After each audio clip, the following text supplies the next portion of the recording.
The rain hammered against the kitchen window like bullets against glass, each drop a tiny explosion that made my shoulders flinch. I'd been on my feet for 14 hours, and the ache had traveled from my heels up through my calves, settling deep in my lower back like an unwelcome guest that refused to leave. The restaurant's kitchen smelled of burnt garlic and desperation, a scent I'd grown intimately familiar with over the past 6 months. "Table 12 needs their order now!" Marco's voice cut through the chaos, sharp and impatient. I grabbed the heavy tray, my wrists protesting under the weight of perfectly plated dishes that cost more than my monthly rent. The Velvet Rose wasn't just any restaurant. It was where the city's elite came to see and be seen, where deals were made over wine that could pay off my student loans, where people like me were meant to be invisible. The dining room glowed with amber light from crystal chandeliers, casting long shadows that danced across white tablecloths. I moved through the space like a ghost, careful not to make eye contact, careful not to exist too loudly. That was the job. Serve the food, refill the wine, disappear. Table 12 sat in the corner booth, the most private section of the restaurant. I'd been warned about corner booths. They belonged to people who valued privacy for reasons that had nothing to do with romance.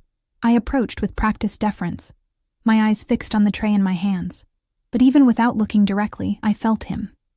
The air shifted, grew denser, charged with something I couldn't name. It was the same feeling you get before a thunderstorm, when the atmosphere presses down on your chest and makes it hard to breathe. "Your appetizers, gentlemen," I murmured, beginning to set down the plates. That's when I made my first mistake. I looked up. He sat at the head of the table, surrounded by 4 men in expensive suits who looked like they could break bones without breaking a sweat. But he was different. Younger than I expected, maybe early 30s, with dark hair swept back from a face that belonged in museums. All sharp angles and dangerous beauty. His suit was black, perfectly tailored, and probably cost more than my car. Actually, more than 3 of my cars if I could afford 3 cars. But it was his eyes that caught me, dark, almost black, and completely still, like deep water that looked calm on the surface but hid dangerous currents underneath. I realized I'd been staring for 3 seconds too long. "I'm sorry," I stammered, quickly setting down the remaining plates. My hands trembled slightly, and I hated myself for it. One of the men at the table leaned forward, his voice low and threatening. "You got a problem? You staring at Luca." The word was barely above a whisper, but it sliced through the tension like a blade. The dangerous man, Luca, immediately fell silent, settling back in his seat. The dark-eyed man hadn't moved, hadn't raised his voice, but everyone at the table had frozen, including me. "What's your name?" His voice was smooth, cultured, with the barest trace of an accent I couldn't place. Italian, maybe, or somewhere in the Mediterranean. "Emma," I said, my throat tight. "Emma Walsh." He tilted his head slightly, studying me with an intensity that made my skin prickle. "You're new here, Emma Walsh." It wasn't a question, but I answered anyway. 6 months. "And before that?" I was studying art history, but I trailed off, unsure why I was telling him anything. Something about his gaze made words spill out before I could stop them. "But money ran out," he finished for me, his lips curving into something that wasn't quite a smile. "Of course it did. It always does." One of the other men shifted uncomfortably. Through the corner of my eye, I noticed 2 more men in dark suits standing near the restaurant's entrance, their eyes constantly scanning the room, not eating, not sitting, just watching. "I should let you enjoy your meal," I said, taking a step back. "Emma." My name in his mouth sounded different, weightier, like it meant something I didn't understand yet. "Do you know who I am?" I should have lied. Every instinct screamed at me to lie, to shake my head and play dumb, but something about those dark eyes made deception feel impossible. "No," I admitted. Should I? For the first time, something shifted in his expression. Not quite surprise, but close to it. The men around him exchanged glances that I couldn't interpret. He leaned back in his chair, the leather creaking softly. "Most people do." "I'm not most people," I said, then immediately wanted to take it back. Who was I to talk to him like that? But the words were out, hanging in the charged air between us. The almost smile returned, wider this time. No, I don't believe you are. Marco appeared at my elbow, his face flushed with anxiety. Is everything all right here? Emma, you're needed in the kitchen. Everything is perfect, the dark-eyed man said, though he never looked away from me. In fact, I'd like Emma to handle our table exclusively this evening. Of course, Mr. Dante, whatever you need. Marco practically bowed, then grabbed my arm hard enough to leave marks, dragging me back toward the kitchen. Do you have any idea who that is? He hissed once we were out of earshot. That's Alessandro Dante. The Alessandro Dante. The name meant nothing to me, and my confusion must have shown. Jesus, Emma. Do you live under a rock? Marco rubbed his face. The Dante family basically owns half this city, and not the legal half. You do not stare at Alessandro Dante. You do not talk back to Alessandro Dante. You serve him, you say yes, sir, and you disappear. Understand? My stomach dropped. Mafia. He was talking about the Mafia. I didn't know. I whispered. Well, now you do. And for some reason, he wants you serving his table. So put on your best smile, keep your mouth shut, and pray you make it through the night without offending him. The rest of the evening passed in a blur of anxiety and hyper-awareness. Every time I approached table 12, my heart hammered against my ribs. Alessandro, Mr. Dante, I reminded myself, watched me with those dark, unreadable eyes. Not obviously, not crudely, but I felt his gaze like a physical touch every time I came near. His men talked in low voices about things I tried not to hear: shipments, territories, names that came with implied threats. I refilled wine glasses, cleared plates, and tried to be invisible. But I wasn't invisible to him. You're nervous, he observed when I brought their dessert course. The restaurant had emptied considerably, but his party showed no signs of leaving. I'm fine, I lied. Your hands are shaking. I glanced down. He was right. I set down the dessert plates carefully, willing my hands to steady.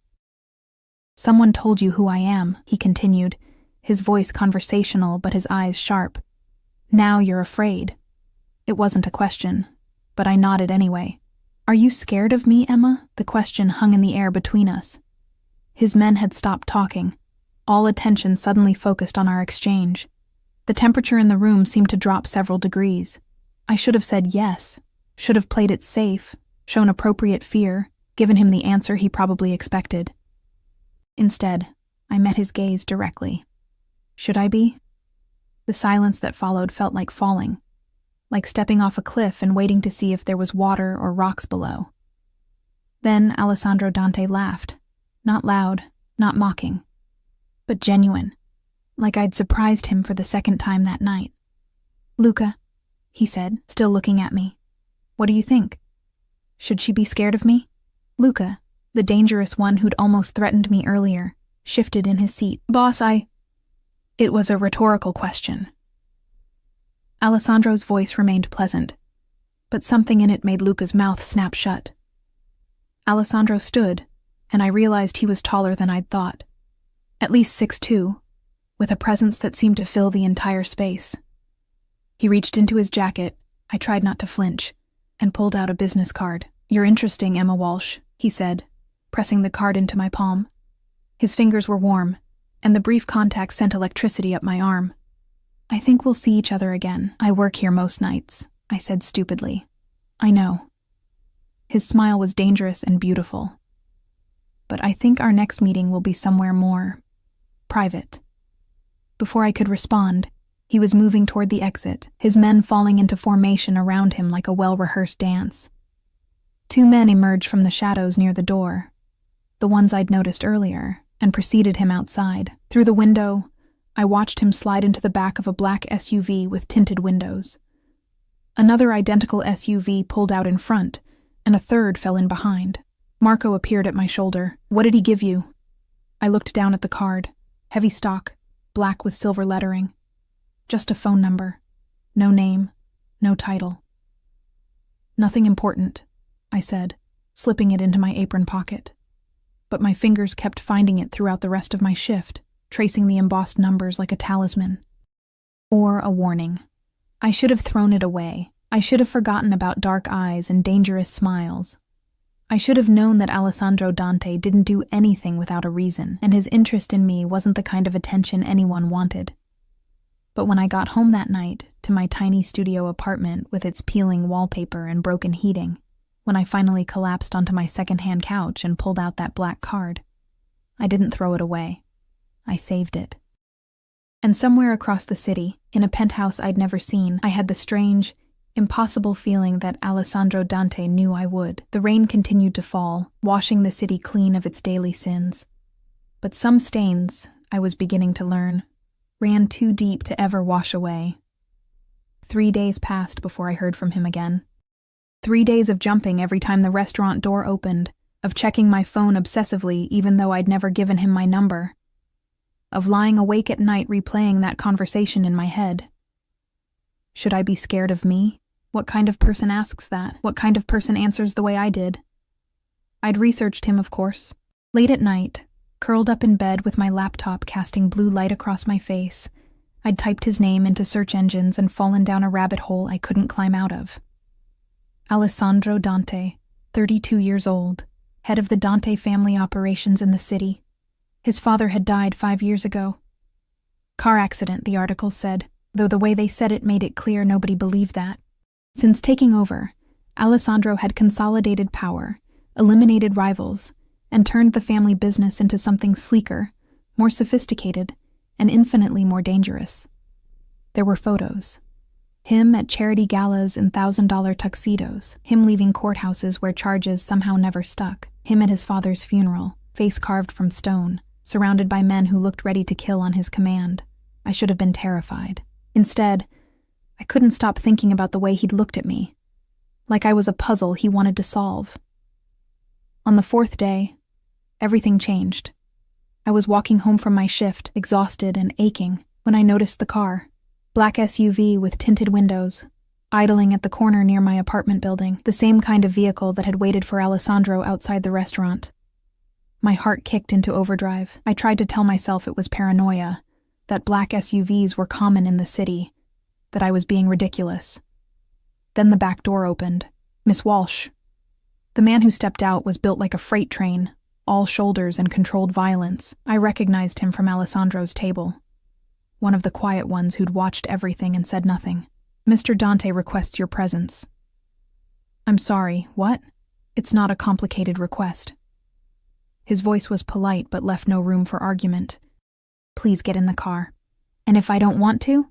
He smiled, but it didn't reach his eyes. Mr. Dante was very specific. He said you might be difficult. He said to tell you that you have a choice. You always have a choice. The way he emphasized the word made it clear that while I technically had a choice, only one option was wise. I thought about running, about screaming, about all the things a smart woman should do when a mobster's enforcer tells her to get in an unmarked vehicle. But I also thought about Alessandro's eyes, about the way he'd laughed when I challenged him, about the strange pull I'd felt, like gravity shifting beneath my feet. Where are we going? I asked. Mr. Dante will explain. I got in the car. The interior smelled of leather and expensive cologne. Another man sat in the driver's seat, and I recognized the back of his head. Luca, the dangerous one. He glanced at me in the rearview mirror, his expression unreadable. We drove in silence through streets that grew progressively more affluent. The buildings got taller, the cars got shinier, and my anxiety ratcheted higher with every block. I tried to memorize the route, some survival instinct kicking in, but after the 7th or 8th turn, I lost track. Finally, we pulled up to a high-rise that looked like it had been carved from glass and steel and money. The kind of building that had doormen in uniforms and security cameras that actually worked. This way, the freight train said, opening my door. The lobby was all marble and modern art, the kind of sterile elegance that made me acutely aware of my cheap clothes and scuffed shoes. We bypassed the main elevators, heading instead to a private one in the back that required a key card. We rode up in silence. The numbers climbed, 20, 30, 40, until finally stopping at the top floor. The penthouse level. The doors opened directly into an apartment that defied my understanding of the word. Floor-to-ceiling windows overlooked the entire city. Twinkling lights spread out like stars fall into earth. The furniture was modern and minimal, all clean lines and expensive materials. Original artwork hung on the walls. I recognized a piece that should have been in a museum. And standing by the windows, backlit by the city he apparently owned, was Alessandro Dante. He'd removed his jacket and tie, his white shirt unbuttoned at the collar. Somehow, this version of him was more dangerous than the suited one from the restaurant. More human. More real.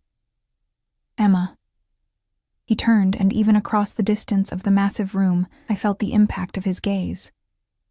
Thank you for coming. Did I have a choice? The words came out sharper than I intended. His lips quirked. You always have a choice. You chose to get in the car. You chose not to run. You're still choosing. Even now. Why am I here? Because I want you here. He moved closer, each step deliberate. Because I haven't been able to stop thinking about you since you walked away from my table with your hands shaking but your eyes steady. Do you know how rare that is? Fear and courage in the same heartbeat? You don't know anything about me. I know more than you think. He stopped a few feet away, close enough that I could smell his cologne. Something dark and woodsy with hints of bergamot. Emma Catherine Walsh, 24 years old. Studied art history at the university until your father got sick. Lung cancer. He died 8 months ago, leaving you with $60,000 in medical debt and a degree you can't afford to finish. You work 60-hour weeks at the Velvet Rose, sending every spare penny to debt collectors who don't care that you're drowning. My breath caught in my throat. How? I make it my business to know things. His voice was matter of fact, not apologetic. Especially about people who interest me. That's creepy. Yes, he agreed simply. It is, but I'm not a good man, Emma. I thought I made that clear. Then why am I here? What do you want from me? He studied me for a long moment, something complex moving behind his dark eyes. I want to offer you a deal. What kind of deal? Your debt. All of it. $60,000. Gone. Plus a monthly allowance that would let you quit the restaurant, finish your degree if you want, live somewhere without mold growing on the bathroom ceiling. My heart hammered. It sounded too good to be true, which meant it was. In exchange for what? Your company. I blinked. My company? I want you available when I need you. Dinners, events, occasionally traveling with me. You'll be compensated generously for your time. He paused, his gaze intense. Nothing you don't agree to. I'm not asking you to sleep with me if that's what you're thinking, though I won't pretend I'm not attracted to you. This is insane. You're basically asking me to be... what? Your escort? I'm asking you to be yourself, just near me. He moved closer still, and I could feel the heat radiating from his body. I'm a man who gets what he wants, Emma. Always. But I want you to choose this. I want you to walk into it with your eyes open. And if I say no? His expression didn't change, but something flickered in his eyes. Then Luca drives you home, and we never speak of this again. You go back to your life, your debt, your 60-hour weeks. I go back to mine. We become strangers who shared one interesting evening. He made it sound so simple, so easy. But nothing about Alessandro Dante was simple or easy. I need time to think. Of course. He pulled out his phone, typed something quickly. I've transferred $5,000 to your bank account. Consider it a gesture of good faith. Take a week. Think about what you want, what you need. Then call me. I can't accept. You can, and you will, because you're practical, Emma. It's one of the things I admire about you. You know that pride is a luxury you can't afford right now. He was right, and I hated him for it. 1 week, I said quietly. 1 week. He smiled, and it transformed his face into something almost boyish, almost innocent. Luca will drive you home. And Emma, make sure you eat something. You're too thin. The ride home passed in a daze. When I finally stumbled into my apartment, I checked my bank account with shaking hands. $5,000. Just sitting there. Like it was nothing. Like it hadn't taken me 6 months of brutal work to save 1/10 of that amount. I should have been grateful. Should have been relieved. Instead, I felt like I just sold something I couldn't get back. That night, I dreamed of dark eyes and dangerous promises, of gilded cages that looked like freedom, of falling and falling with no idea where I'd land. The next 3 days were torture. I went through the motions at work, but my mind was elsewhere, constantly circling back to Alessandro's offer. $60,000. My debt gone. A chance to breathe, to live, to be something other than exhausted and afraid. But at what cost? I researched more, found articles about women who'd been linked to the Dante family over the years. Some had ended up wealthy and protected. Others had simply disappeared from public view. The internet was full of whispers and speculation, but nothing concrete, nothing that told me what I actually needed to know. On the 5th day, something happened that made my decision for me. I was leaving the restaurant late, past midnight, the streets mostly empty. I'd stayed to help clean up after a private party, desperate for the overtime pay. The rain had returned, turning the sidewalks slick and treacherous. I didn't notice the men following me until it was too late. There were 3 of them, spread out, but clearly together. One crossed the street to block my path forward. Another appeared from an alley behind me. The third stayed to my left, cutting off that escape route. Emma Walsh? The one in front was tall and wiry, with a smile that made my skin crawl. I don't know you. My voice came out steadier than I felt. But we know you. Heard you've been keeping interesting company lately. The Dante boy seems pretty taken with you. I don't know what you're talking about. Don't be stupid. He stepped closer, and I smelled alcohol and something rotten. You're going to give him a message for us. Tell Alessandro that the Moretti family sends their regards. Tell him we know all his weaknesses now, including his pretty little waitress. Terror shot through me, cold and sharp. We're not, save it. His hand shot out, grabbing my arm hard enough to make me gasp. You think he does background checks and drops $5,000 on girls he's not interested in? You're either incredibly stupid or incredibly naive. How did he know about the money? The man behind me moved closer. I could feel the walls closing in, the night pressing down. This was it. This was how people disappeared in this city. Then headlights flooded the street. 2 black SUVs came out of nowhere, moving fast. They screeched to a halt, surrounding us. Doors flew open, and suddenly there were men everywhere. Alessandro's men, I realized, recognizing Luca and the freight train, whose name I still didn't know. The Moretti men released me immediately, backing away with their hands raised. Gentlemen. Luca's voice was pleasant, conversational. I think you made a wrong turn. We were just talking. You were threatening Mr. Dante's property. Luca smiled, and it was the most terrifying thing I'd ever seen. That's not talking. That's a declaration of war. We didn't touch her. You put your hands on her. This voice came from behind me, deep and cold and absolutely furious. I turned. Alessandro stood there, and he looked nothing like the controlled, sophisticated man from the penthouse. His eyes were black with rage, his jaw tight, every line of his body radiating lethal intent. He moved past me, each step precise, until he was inches from the wiry man who'd grabbed my arm. You touched her, Alessandro repeated, his voice barely above a whisper. You put your hands on what's mine. She's not. Alessandro moved so fast I barely saw it. One moment he was still. The next, the wiry man was on his knees, crying out in pain as Alessandro twisted his arm behind his back. Say it, Alessandro demanded. Say she's mine. She's yours. The man's voice cracked with pain and fear. Jesus Christ, she's yours. Alessandro released him, stepping back. His men immediately grabbed all 3 Moretti soldiers, dragging them toward one of the SUVs. Then Alessandro turned to me, and just like that the rage was gone, replaced by something else. Concern. Possessiveness. Something that looked almost like fear. Are you hurt? His hands were on my shoulders, my arms, checking for injuries with a gentleness that contradicted everything I'd just witnessed. I'm fine. I managed. I'm okay.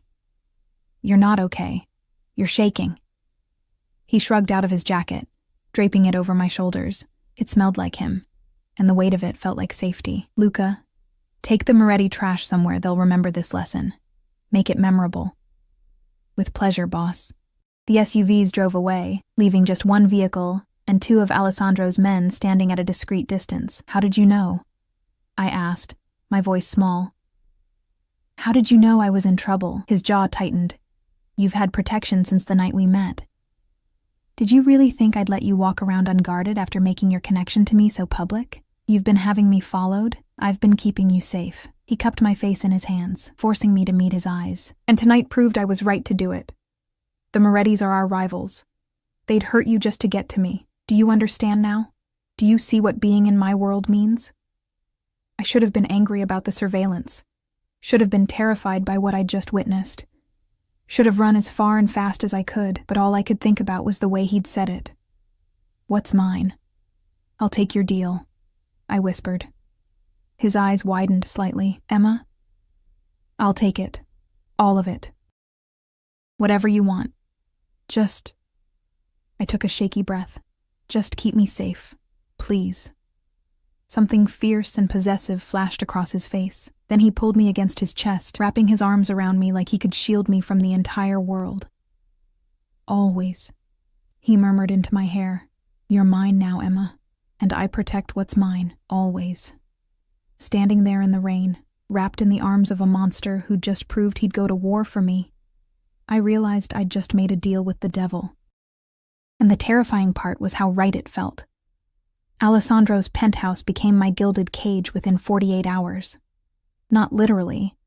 He was careful to remind me I could leave whenever I wanted, but the apartment he'd arranged for me was in the same building, just 3 floors down, for convenience, he'd said, though we both knew it was about control, about keeping me close, about making sure nothing like that night on the street could ever happen again. The new apartment was obscene in its luxury. Hardwood floors that gleamed like honey, floor-to-ceiling windows with views that made my breath catch, furniture that looked like it belonged in magazines. The bathroom alone was bigger than my entire previous studio, all marble and chrome with a shower that had more settings than my car. My old landlord had been confused when Alessandro's men showed up to collect my things. I'd left him a check for the remaining months on my lease, money I now had, thanks to the account Alessandro had set up for me. The debt collectors had been even more confused when every single one of my accounts was paid in full within 24 hours. $60,000.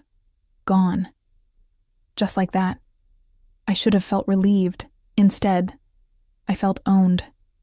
You're thinking too loud. Alessandro's voice pulled me from my thoughts. We were in his penthouse, our 3rd dinner together in as many days.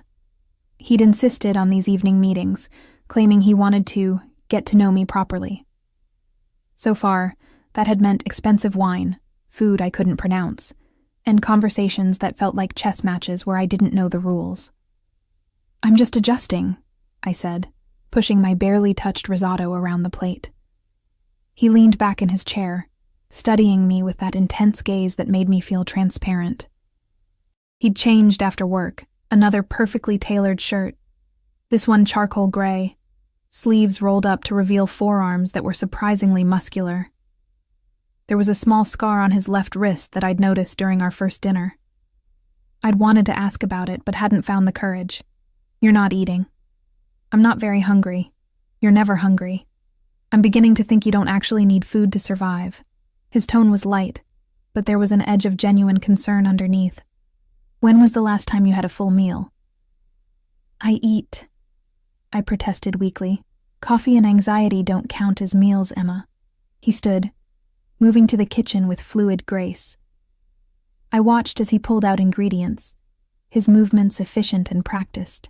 My mother insisted all her sons learn to cook. She said a man who couldn't feed himself was useless. You have brothers, too. Marco runs our operations in Chicago.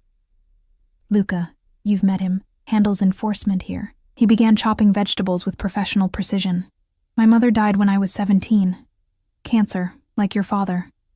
The unexpected vulnerability in his voice made my chest tighten. I'm sorry. Don't be. It was a long time ago. But the way his knife moved faster, harder, told a different story. She would have liked you, I think. She had no patience for weak people. But she respected those who stood their ground even when they were afraid. Is that what I am? Afraid? He looked up, meeting my eyes, terrified. But you're here anyway. That takes courage. Or stupidity. Sometimes they're the same thing. He smiled, and it softened the harsh lines of his face. Come here. Help me with this. I stood on uncertain legs, moving to the kitchen. He handed me a tomato and a knife, positioning me at the counter beside him. His sleeve brushed against my arm, and I tried to ignore the spark of electricity that contact created. Tell me about your father, he said as we worked. What was he like? The question caught me off guard. Why do you want to know? Because he shaped you, and I want to understand you. I focused on the tomato, watching my hands slice through the red flesh. He was kind. Too kind, maybe. He worked as a school teacher, history. Never made much money, but he loved what he did. When he got sick, he tried to hide it from me. Kept going to work even when he could barely breathe. By the time he finally went to the doctor, it was stage 4. And you dropped out to take care of him. Of course I did. He was my father. I blinked back tears that had no business being there. He died 3 days after my 24th birthday. His last words were an apology for the debt he was leaving me. Alessandro's hand covered mine, stilling the knife. That's why you took my deal. Not just for the money. For him. Because he taught you that love means sacrifice. Don't psychoanalyze me. I'm not. I'm understanding you. He turned me to face him, his hands warm on my shoulders. Your father sounds like he was a good man. The kind of man who would probably hate me. Probably. I agreed. But he'd understand why you're here. He'd forgive you for doing what you had to do to survive. Would he? My voice cracked slightly. I'm not so sure. Alessandro pulled me closer, and I let him. Too tired and overwhelmed to resist. His chest was solid against my cheek, his heartbeat steady and strong. You're stronger than you think, Emma. Stronger than most people I know. I don't feel strong. I feel like I'm drowning. Then let me be your oxygen. His arms tightened around me, possessive and protective. That's why you're here, remember? I protect what's mine. There was that word again. Mine. It should have made me angry. Should have made me pull away. Instead, I found myself sinking deeper into his embrace, letting him hold me together when I felt like falling apart. We stood like that for a long moment, the city lights twinkling beyond the windows, the smell of cooking food filling the air. It felt almost normal, almost like this was a real relationship and not a transaction. Almost. The next week passed in a strange rhythm. Alessandro had business during the days. Business he never discussed in detail, though I'd learned to recognize the signs. The tense phone calls, the meetings with men who looked like they ate nails for breakfast, the nights when he came home with blood on his knuckles and wouldn't meet my eyes. But the evenings were ours. He took me to a gallery opening on Wednesday, his hand possessive on the small of my back as we moved through crowds of wealthy art enthusiasts. I'd worn a dress he'd had delivered to my apartment, black silk that cost more than 3 months of my old rent. People stared at us, whispered behind their champagne flutes. I heard my name paired with his in speculation that made my cheeks burn. Ignore them, Alessandro murmured in my ear, his breath warm against my skin. They're jealous. The women want to be you. The men want to be me. Egotistical much? Realistic. His hand slid lower, just above the curve of my hip. A claiming gesture that everyone in the room noticed. You're beautiful, Emma. Surely you realize that. I'm average. You're extraordinary. His voice was low, intense. You look at art the way most people look at lovers, like you want to consume it, become part of it. He wasn't wrong. Standing in front of a Rothko that probably cost millions, I felt that familiar hunger, the desire to understand, to connect, to lose myself in color and form and meaning. This is what you should be doing, Alessandro said, standing behind me now, his presence a solid warmth at my back, not serving food to people who don't see you. You should be here, surrounded by beauty, creating it, or studying it, or preserving it. That's not realistic. Why not? Money isn't an obstacle anymore. Finish your degree. I'll make sure you get into the best graduate programs. You could work at any gallery or museum in the city. I turned to look at him, searching his face for the catch. Why would you do that? Because I want you happy. He said it like it was simple, like his wants rewrote the laws of reality. And because talented people should be able to pursue their talents, it's wasteful otherwise. Alessandro, don't argue with me on this. It's already done. I spoke with the university. You're reinstated for the spring semester. Full scholarship. My foundation's name on it. So there's no connection to me personally, if that makes you more comfortable. Shock stole my breath. You can't just... I can. I did. Classes start in 2 weeks. His hand cupped my cheek, thumb stroking my jawline. Say thank you, Emma. This is insane. Say it. Thank you, I whispered, hating how easily he dismantled my resistance. How he seemed to know exactly what I needed before I did. He smiled, satisfied, and pressed a kiss to my forehead. A chaste gesture that somehow felt more intimate than anything else we'd shared. Around us, the whispers grew louder. Friday night, everything shifted again. We were having dinner, actually in a restaurant this time, though not the Velvet Rose. Alessandro had wanted somewhere less public, which apparently meant a private room in an establishment that probably didn't have its name on any official records. Luca was there, along with 2 other men I'd learned were part of Alessandro's inner circle. Marco, his younger brother, had flown in from Chicago and sat across from me, studying me with calculating eyes that reminded me of Alessandro's. So you're the one who's got my brother acting like a lovesick teenager, Marco said, his voice carrying a hint of amusement. Marco. Alessandro's tone held a warning. What? I'm just making conversation. Marco grinned, but there was steel underneath. It's not every day Alessandro brings a woman into the family business. I'm not in the family business, I said quickly. You're in his penthouse. You're at this dinner. You're wearing a dress that cost more than most people's cars, and you've got protection details that even our high-value assets don't get. Marco leaned forward. You're in the business, sweetheart, whether you want to admit it or not. Alessandro's hand slammed down on the table, making the glasses jump. Enough. The temperature in the room plummeted. Marco raised his hands in surrender, but his smirk remained. I apologize, Alessandro said to me, his voice tight. My brother forgets his manners sometimes. I'm just saying what everyone's thinking, Marco countered. The Moretti's already made a move on her. The other families are watching. You need to make your intentions clear, or she becomes a target.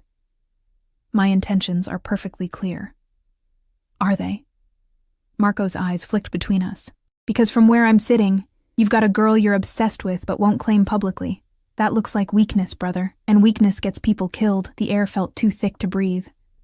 I could see Alessandro's jaw working, muscles twitching under his skin.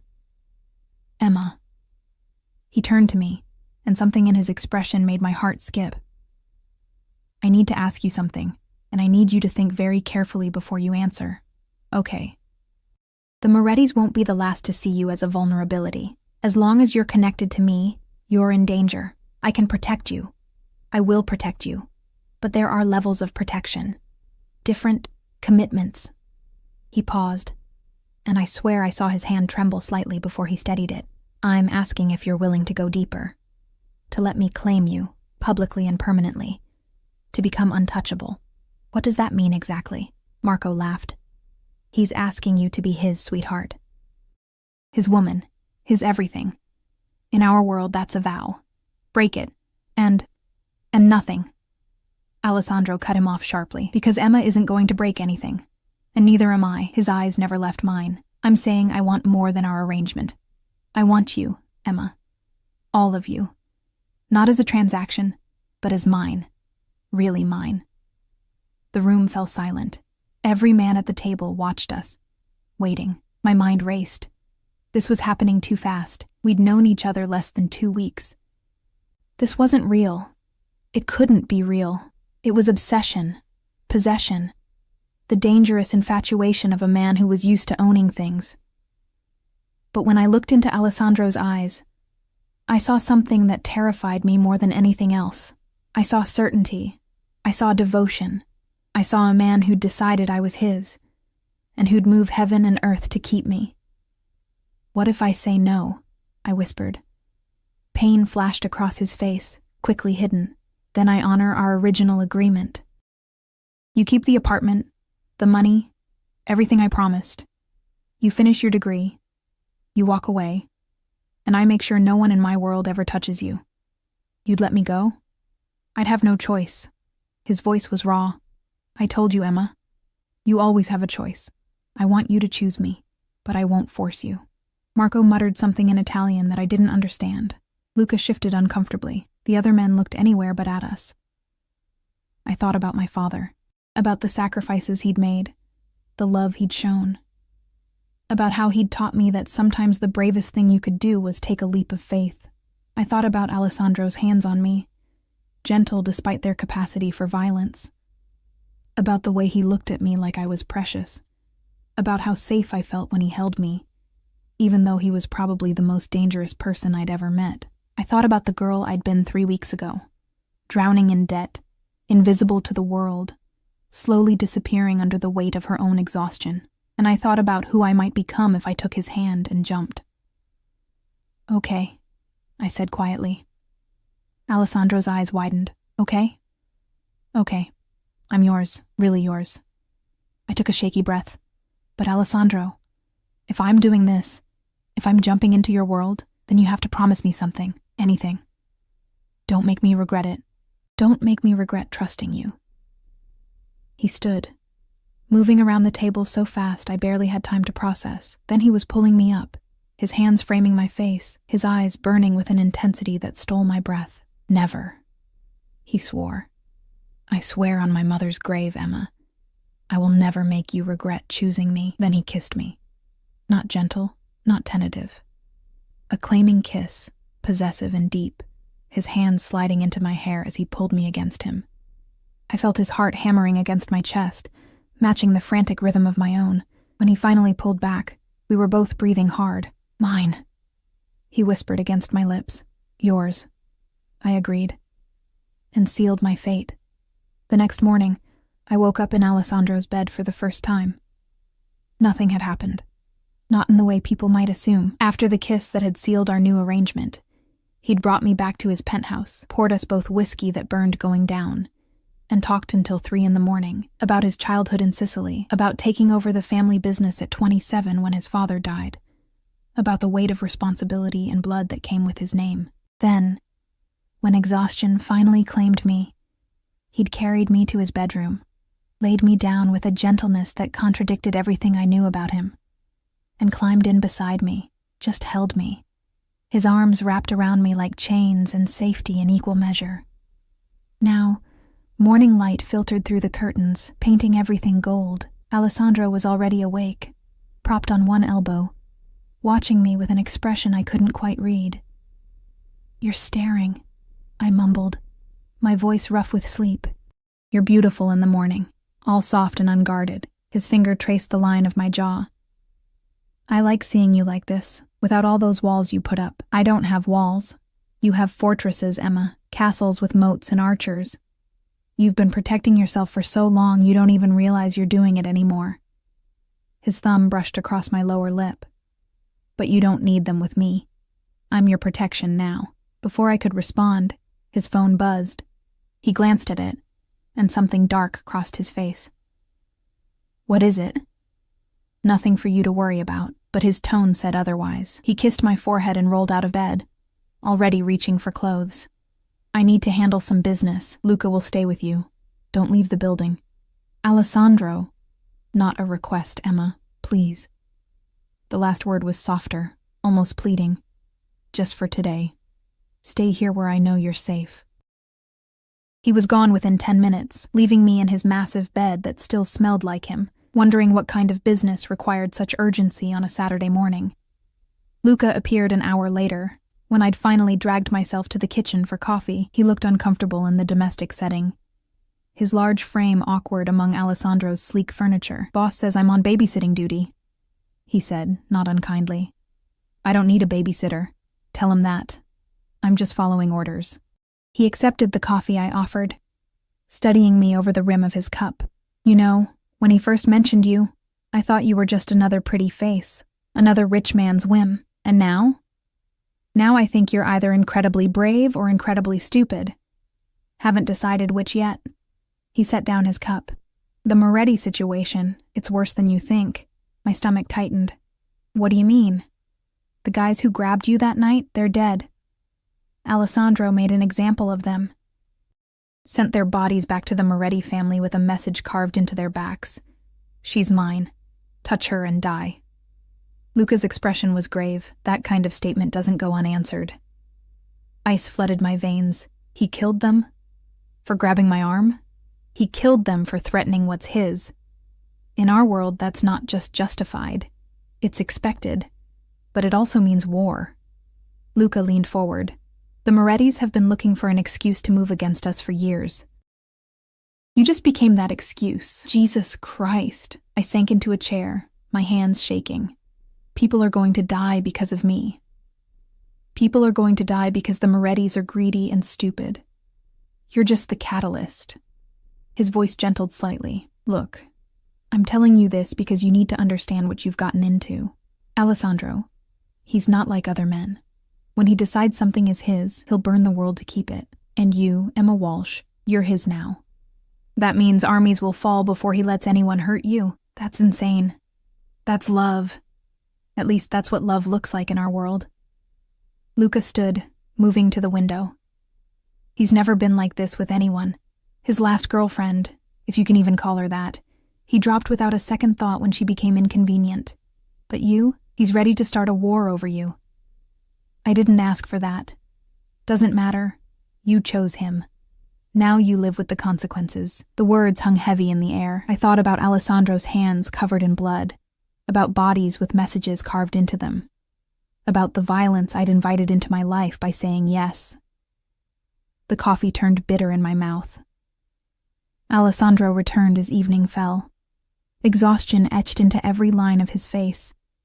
His shirt was wrinkled, his hair disheveled, and there was a hardness in his eyes that hadn't been there this morning. Is it handled? Luca asked immediately. For now. Alessandro's gaze found mine across the room. Leave us. Luca departed without argument. The door clicked shut, leaving us in heavy silence. Luca told me, I said quietly, about the Morettis, about what you did. Alessandro's jaw tightened. I was going to tell you myself. Were you? Or were you going to keep me in the dark, protected and ignorant? Does it matter? He moved closer, and I could smell smoke and something metallic. Blood, maybe. They threatened you, Emma. They put their hands on you. What did you think would happen? I thought you'd warn them. Scare them. Not... I couldn't finish the sentence. Not kill them? He laughed, bitter and sharp. This is who I am. What I am. I told you from the beginning I'm not a good man. I don't do halfway. I don't show mercy to people who threaten what's mine. And now there's going to be a war. There was always going to be a war. The Morettis have been pushing boundaries for months. This just moved up the timeline. He reached for me, but I stepped back. Pain flashed across his face. Don't pull away from me, Emma. Not now. I don't know if I can do this. Be the reason people die. You're not the reason. Their greed is the reason. Their disrespect is the reason. You're just... He stopped, running a hand through his hair. You're everything. The thing I didn't know I needed until I saw you standing in my restaurant with fear in your eyes and steel in your voice. And now that I have you, I'll do whatever it takes to keep you safe. If that makes me a monster, then I'm a monster. Alessandro. No. Let me finish. He closed the distance between us, his hands gripping my shoulders. I know what I'm asking of you. I know it's not fair, not reasonable, not anything a sane person would accept. But I'm asking anyway. Stay with me. Let me protect you. Let me... His voice cracked slightly. Let me love you, even if I'm not worthy of loving you back. The raw vulnerability in his voice undid something in me. This powerful, dangerous man, stripped bare and honest in a way that terrified him. I'm scared, I whispered. I know, so am I. He pulled me against his chest, his heart hammering beneath my ear. Every day I'm scared that you'll realize what a mistake this is. That you'll leave. That someone will take you from me. It's a fear I've never felt before, and it's driving me insane. This is crazy. We barely know each other. I know enough. I know you're kind despite everything life has thrown at you. I know you're brave even when you're terrified. I know you look at me like I'm both your salvation and your damnation, and you can't decide which one you want more. His arms tightened around me, and I know that if anything happened to you, I'd raze this city to the ground looking for revenge. That's not love. That's obsession. With you, they're the same thing. He tilted my face up, forcing me to meet his eyes. I'm obsessed with keeping you safe, with making you happy, with earning the right to have you look at me the way you're looking at me right now. How am I looking at you? Like maybe, despite everything, you might feel it too. This impossible, insane thing between us. He was right. God help me, he was right. I do, I admitted, the words barely audible. Feel it, whatever this is. His kiss was different this time, desperate, claiming, like he was trying to pour every complicated emotion into the connection of our mouths. I kissed him back with equal fervor, my hands fisting in his shirt, pulling him closer even though there was no space left between us. When we broke apart, both breathless, his forehead rested against mine. I need to tell you something, he said. About tomorrow. My stomach dropped. What about tomorrow? There's a meeting. The 5 families. The Morettis are demanding satisfaction for what I did. They want compensation or... He stopped. Or what? Or you. They want you handed over to them. As punishment for my overreach. Horror crashed through me. What? It's not gonna happen. I die before I let them touch you. But I need you to understand. This is going to get worse before it gets better. The other families might side with them. Might decide I've overstepped, let my feelings make me weak. His voice was steady, but I could feel the tension in his body. Tomorrow, I'm going into that room, and I'm telling every man there that you're off limits, that anyone who touches you, threatens you, even looks at you wrong, will answer to me personally. That's a declaration of war. No? That's a declaration of fact.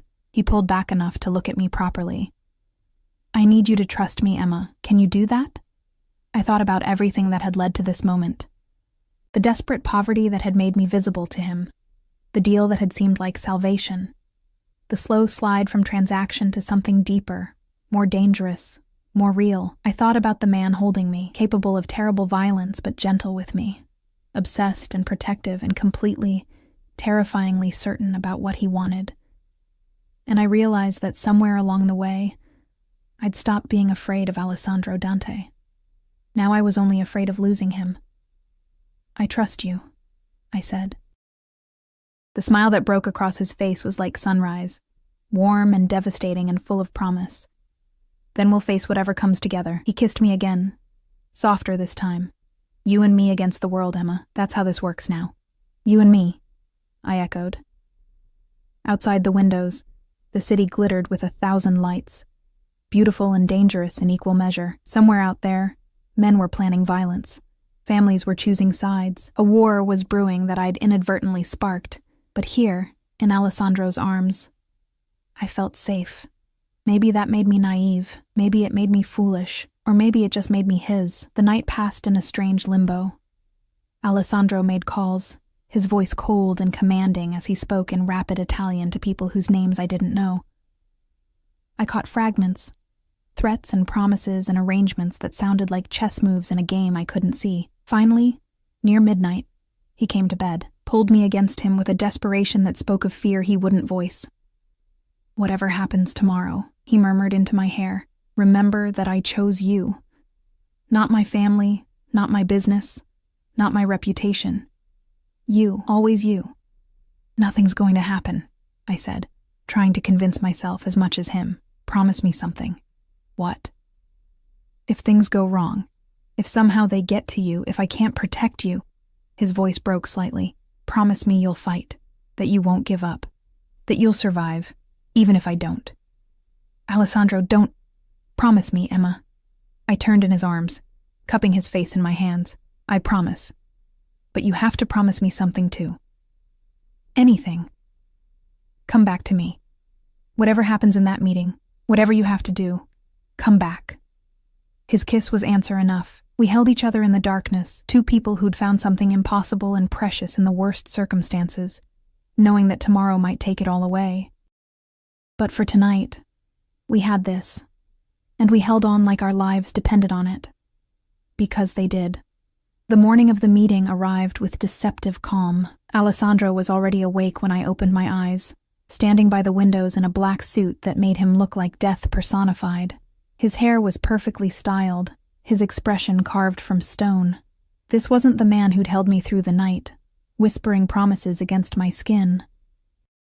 This was the Dante heir, the Mafia boss, the man who commanded fear and respect in equal measure. "You're going to the meeting like that?" I asked, sitting up. "Like what?" "Like you're going to war." He turned, and his expression softened fractionally when he saw me. "I am going to war, amore, but I'm going to win it."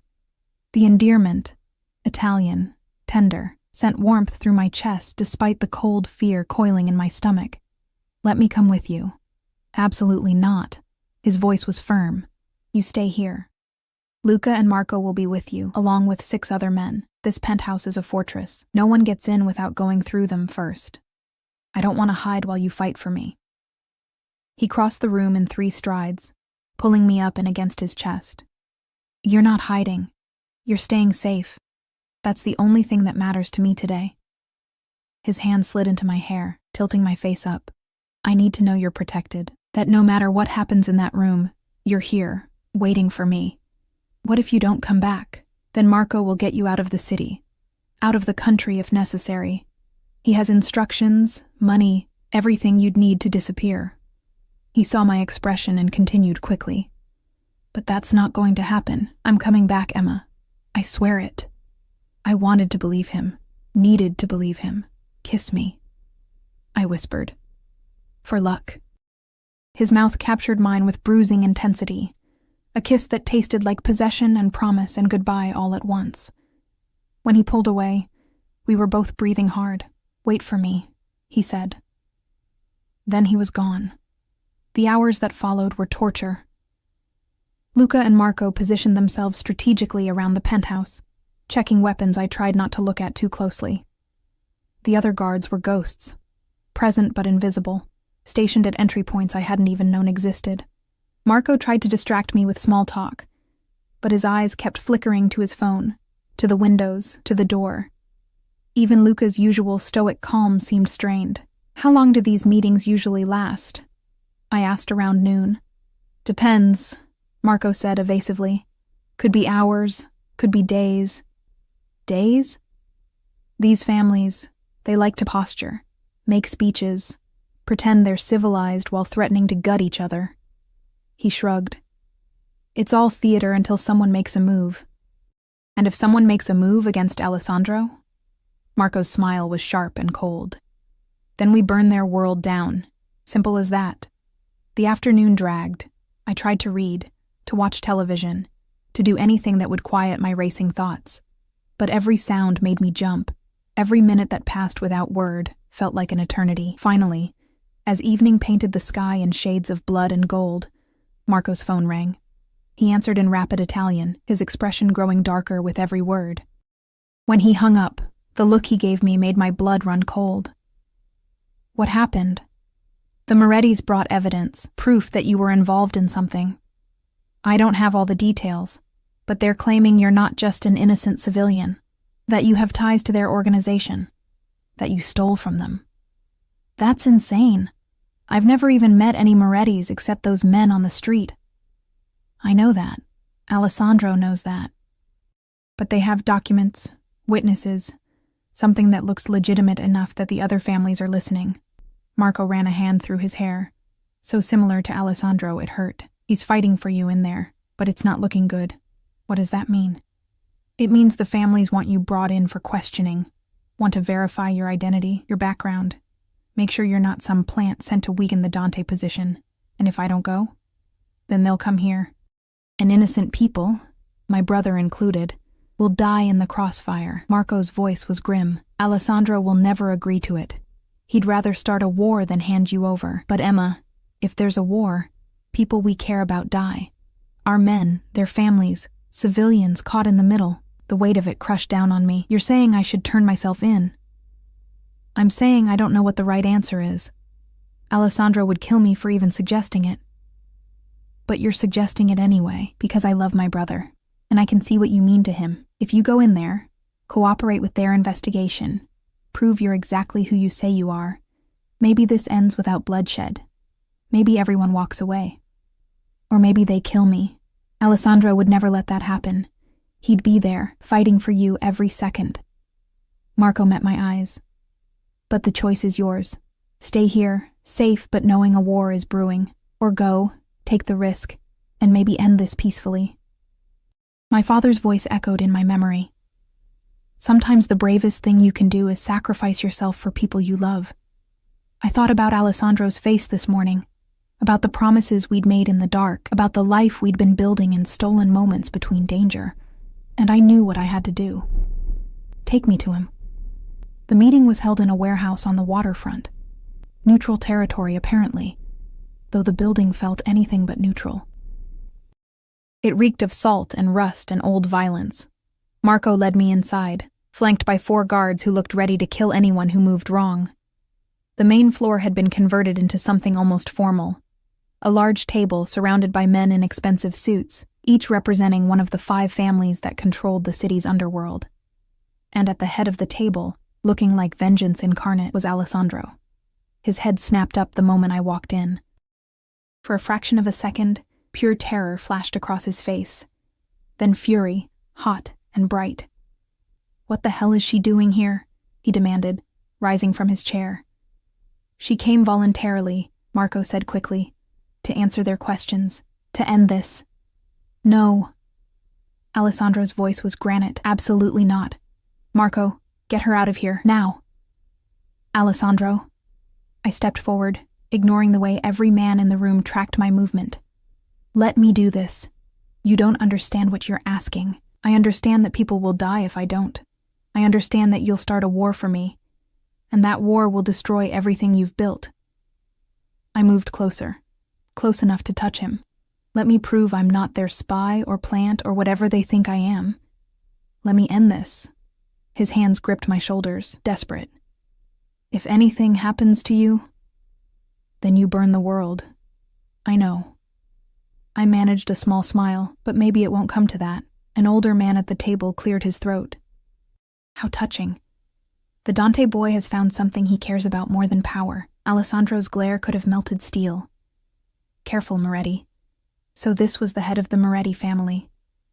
He looked like someone's grandfather, all white hair and kind eyes. But those eyes held the same coldness I'd seen in Alessandro's when he talked about his enemies. "We have evidence," Moretti said, gesturing to papers spread across the table. "That this woman, Emma Walsh, worked as a courier for our organization 6 months ago. That she stole a significant amount of money and information before disappearing. And now, conveniently, she's attached herself to you." "That's a lie," I said firmly. 6 months ago, I was working 2 jobs to pay for my father's cancer treatments. I've never been a courier for anyone. Then explain this." He pushed a photograph across the table. My breath caught. It was me. Definitely me. Standing outside a building I didn't recognize, holding a manila envelope. The timestamp showed a date from 7 months ago. I don't know where this was taken or what I'm holding, but it wasn't anything illegal. I've never stolen from you or anyone. Convenient memory loss. Moretti's smile was predatory. Or perhaps Alessandro put you up to this. Used you to infiltrate our operations, then claimed you as his own to avoid retribution. That's insane. Enough. Alessandro's voice cut through the room like a blade. "I've heard your accusations. I've seen your doctored evidence, and I'm done entertaining this theater." He turned to address the entire table. "Emma Walsh is mine. She is under Dante protection. Anyone who touches her, threatens her, or spreads lies about her will answer to me personally, not as part of some family dispute, but as a blood oath. My life for hers. That's the vow I'm making here, in front of all of you." Shocked silence filled the warehouse. "Alessandro, don't," I started, but his hand found mine, squeezing hard enough to hurt. "I've made my choice. Every family here knows what a blood oath means. Her enemies become my enemies. Her battles become my battles. And anyone who harms her." His gaze swept the room, lingering on Moretti. "Will face the full weight of Dante retribution. for generations to come. Moretti's face had gone pale. You'd stake your entire family's reputation on a girl you've known for weeks? I'd stake my life on her, and I am. Alessandro pulled me against his side, his arm iron around my waist. So here's what's going to happen. You're going to retract these accusations. You're going to admit this evidence is fabricated. And yes, I know it is, because I've had my people tracking Emma's entire life for the past 2 weeks. Every job, every credit card purchase, every moment of her time is accounted for. She's never been within a mile of your operations. He nodded to Marco, who placed a tablet on the table and pulled up documents, surveillance footage, time-stamped records. My entire life, laid bare. On the date of this supposed courier run, Alessandro continued, Emma was at City General Hospital, holding her father's hand while he underwent chemotherapy. I have security footage, medical records, witness statements from nurses. She didn't steal from you, Moretti. You fabricated this evidence to create a conflict, hoping the other families would force me to abandon her. But you underestimated how far I'm willing to go. Moretti's jaw worked. The other family heads exchanged glances, reading the documents Marco had provided. This is unprecedented, one of them, Castellano, I thought, said slowly. A blood oath for a civilian.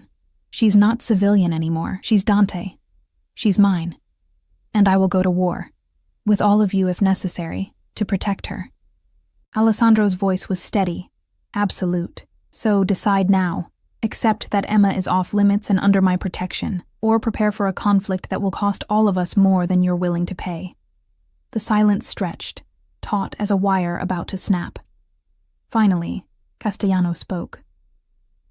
The evidence does appear fabricated, and the Dante family has been fair in their dealings with us. I see no reason to pursue this further. One by one, the other families nodded agreement. Even Moretti, though his expression promised this wasn't over, acquiesced. Fine, he said through gritted teeth. The girl is yours. But know this, Dante. You've shown your weakness today, and weaknesses have a way of becoming liabilities. She's not my weakness. Alessandro's smile was dangerous. She's my reason. And that makes me infinitely more dangerous than I was before. We left the warehouse together, Alessandro's hand never leaving mine.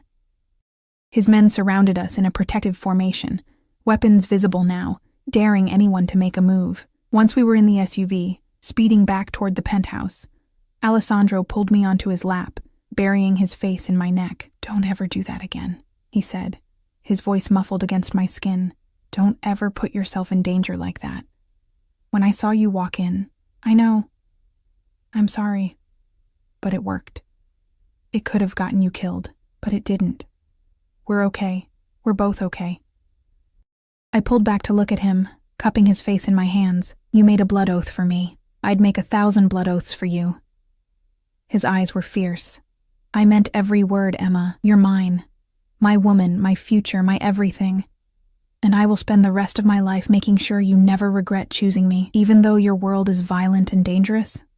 Especially because of that. You'll never face it alone. You'll never be unprotected. Every resource I have, every man who answers to me, every ounce of power I possess. It's all devoted to keeping you safe, to making you happy. He kissed me, soft and deep. I love you. I should have said it before, but I'm saying it now. I love you, Emma Walsh. The words struck something deep in my chest, breaking open the last of my defenses. I love you too, I whispered. God help me. I love you. His laugh was relief and joy and triumph. Then we'll face whatever comes together. The Morettis, the other families, all of it. You and me, amore. Always. 3 months later, I stood in Alessandro's penthouse, our penthouse now, watching the sunrise paint the city in shades of gold. The Moretti threat had faded after several of their key operations mysteriously collapsed. Alessandro swore he had nothing to do with it, but the satisfied gleam in his eye told a different story. I'd returned to university, finishing my degree with a focus that surprised my professors. Turned out, when you weren't drowning in debt and exhaustion, academic work came easily. Alessandro had been insufferable about it, attending my presentations like a proud parent, bragging about his brilliant Emma to anyone who would listen. The other families had left us alone, accepting that I was off limits. Some had even sent gifts, awkward olive branches that Alessandro accepted with wary grace. And us? We'd settled into something that looked almost normal, if you ignored the armed guards and the occasional blood on his knuckles, and the fact that we were building a life in the eye of a hurricane. Arms wrapped around me from behind, and Alessandro's chin came to rest on my shoulder. "What are you thinking about?" he murmured. "How different my life is now. How 3 months ago I was serving you risotto and thinking you were just another rich customer. And now? Now you're the man I love, the man who'd burn the world for me. The man who makes me feel safe and terrified and completely alive all at once." I turned in his arms. "My dangerous, beautiful monster." "Your monster," he agreed, kissing my forehead. "Forever." "Forever," I echoed. Outside, the city woke up to another day.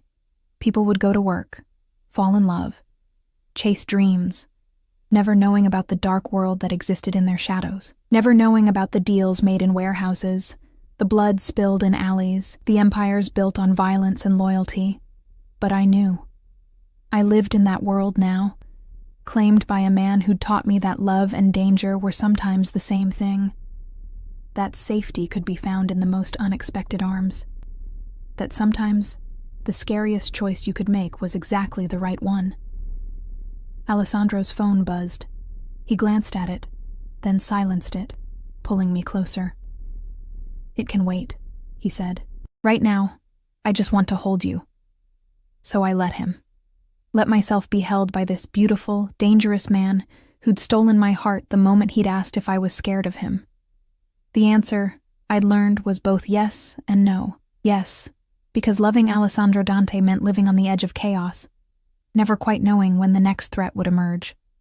No, because being his meant I'd never face that chaos alone. Being his meant having a protector who'd move mountains to keep me safe. Being his meant finding home in the most unexpected place. "I have something for you," Alessandro said suddenly, pulling back. He reached into his pocket and withdrew a small velvet box. My heart stopped. "Alessandro, it's not what you think. Not yet." He opened it to reveal a key. "I bought the building. The whole building. The penthouse is ours, but the other floors, I thought maybe you'd want to convert one into a gallery. Your gallery. A place where you can showcase the artists you believe in, create the kind of space you've always dreamed of." Tears pricked my eyes. "You bought me a building? I bought us a future. One where you're not just surviving but thriving. Creating. Shaping the art world the way you were always meant to." He cupped my face tenderly. "You gave up your dreams to take care of your father. You put your life on hold to survive. Now I'm giving you the chance to dream again. I don't need a gallery to be happy." "I know. But you deserve one anyway. You deserve everything, Emma, and I plan to spend our life together making sure you get it." I kissed him then, pouring everything I couldn't say into the connection of our mouths, gratitude and love, and the dawning realization that I'd found something precious in the last place I'd expected. When we broke apart, the sun had fully risen, flooding the penthouse with golden light. "So," Alessandro said, his smile soft and genuine, "my fierce, brave Emma. Are you scared of me now?" I thought about everything we'd been through. The danger, the blood oaths, the war we'd almost started. I thought about the man he was, violent when necessary, protective to the point of obsession, capable of terrible things in my name. And I thought about how he held me at night, how he encouraged my dreams, how he looked at me like I was the most precious thing in his world. "No," I said honestly. "I'm not scared of you anymore. I'm just yours." "Mine," he agreed, pulling me close. "And I'm yours, for whatever that's worth. It's worth everything." Outside, the city hummed with life. Somewhere, the Morettis were probably plotting revenge. Somewhere, new threats were forming, new challenges waiting to test us.